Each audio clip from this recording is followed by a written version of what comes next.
আজি সম্বৰ্ধনা অনুষ্ঠান অনুষ্ঠিত কৰেন আমি সদৌ অসম বাঙালী যুৱছাত্ৰ ফেডাৰেশ্যন BTR জোনাল কমিটিৰ পৰা আজি আমি এখন সম্বৰ্ধনা অনুষ্ঠান আয়োজন কৰিছোঁ আৰু এই সভাতে আমাৰ সন্মানীয় EM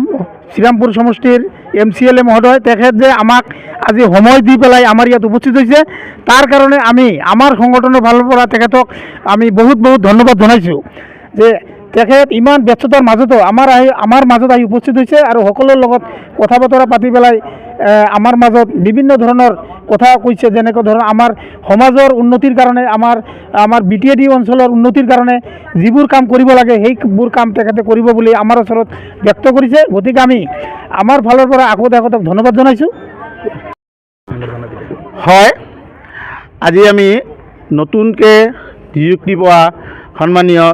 সজল সিংহ ডাঙৰীয়াক আমি সদৌ অসম বাঙালী যুৱ ছাত্ৰ ফেডাৰেশ্যন BTR জোনাল কমিটিৰ ফালৰ পৰা আমি সম্বৰ্ধনা জ্ঞাপন কৰিলোঁ আমি আজি খুবেই গৰ্ববোধ অনুভৱ কৰিছোঁ গৰ্ব অনুভৱ কৰোঁ কাৰণ BTR অঞ্চলত 5জন আমাৰ বাঙালী জাতিৰ পাৰিষদ আছে 5জনে আজি EM হ'ল ইয়াতকৈ আৰু ডাঙৰ গৌৰৱৰ কথা কি হ'ব পাৰে তাৰ বাবে আমি ধন্যবাদ জ্ঞাপন কৰিছোঁ অসমৰ সন্মানীয় মুখ্যমন্ত্ৰী মাননীয় হিমন্ত বিশ্ব শৰ্মাদেৱলৈ আৰু BTRৰ মুখ্য কাৰ্যবাহী সদস্য প্ৰমোদ বড়ো ডাঙৰীয়ালৈ আগন্তুক দিনত আমাৰ চেষ্টা এইটোৱে থাকিব যাতে আমি আৰু বেছিকৈ বাঙালী পাৰিষদ নিৰ্বাচন কৰিব পাৰোঁ আৰু বাঙালী পাৰিষদক নিৰ্বাচন কৰি যাতে বাঙালীসকলৰ লগে লগে এই BTR অঞ্চলত বসবাস কৰা সকলো জাতি জনগোষ্ঠীৰ উন্নয়ন সাধন কৰিব পাৰে সেইকাৰণে আমি চেষ্টা কৰিম